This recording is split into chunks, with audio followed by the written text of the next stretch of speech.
A data de 10 anos da morte do ex-prefeito de Santo André, Celso Daniel, traz de volta à cena um dos personagens mais influentes do governo federal, o secretário-geral da presidência, Gilberto Carvalho.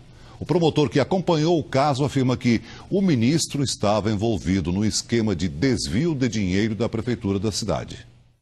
Na época da morte de Celso Daniel, Gilberto Carvalho era secretário de governo e amigo pessoal do ex-prefeito.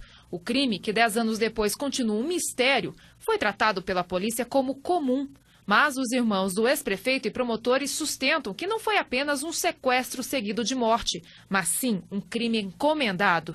Celso Daniel teria descoberto o desvio do dinheiro recolhido pelo esquema de arrecadação de verbas para o partido. Existe uma ação civil pública em andamento, que Gilberto Carvalho ele é réu, porque há notícias nos autos que o Gilberto de Carvalho faria o transporte do dinheiro arrecadado pelo esquema de corrupção em Santo André para a sede do Partido dos Trabalhadores. Num só transporte, ele levou R$1.200.000 para financiamento de campanha. Nessas gravações, Gilberto Carvalho estaria orientando Sérgio Gomes da Silva, o Sombra. Ele estava com Celso Daniel no momento do crime e se tornou o principal suspeito pela morte do ex-prefeito. Eu vou agora, marcamos umas 3 horas na casa da DC, vamos ter uma conversa. Conversar um pouco sobre a nossa tática essa semana, né? Porque nós vamos ter que ir para contra-ofensiva. Eu vou falar com os meus advogados amanhã. A ideia é colocar essa investigação sob suspensão jurídica. Arrumar um jeito de... Acho que isso é um bom caminho. Sombra e Celso Daniel eram amigos. No dia do assassinato, eles tinham acabado de sair de um restaurante quando teriam sido abordados pelos bandidos. O ex-prefeito foi encontrado 2 dias depois com 8 tiros e marcas de tortura. Outro diálogo entre Gilberto Carvalho e o ex-deputado Luiz Eduardo Greenhalgh mostra uma suposta preocupação com o depoimento de um dos irmãos de Celso Daniel. Olha, deixa eu te falar. Oi. Eu tenho que ir.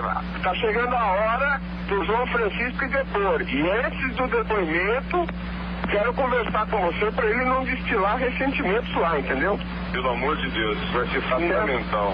Tá. Tem que preparar bem isso aí, cara. Que dá mais... Tá, tudo bem.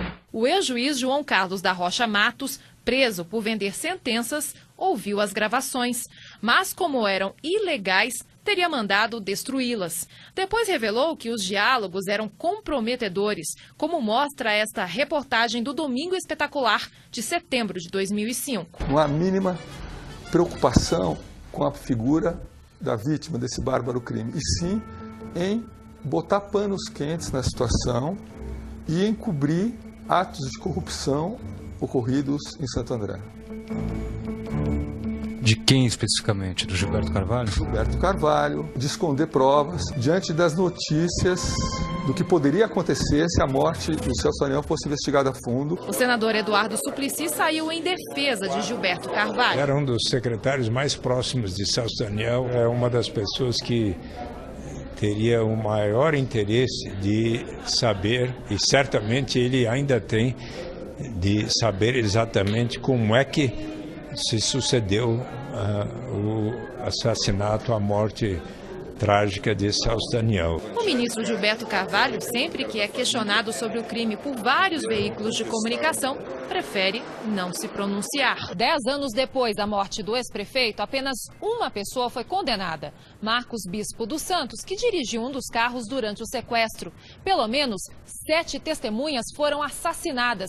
O julgamento do principal suspeito, o Sombra, está marcado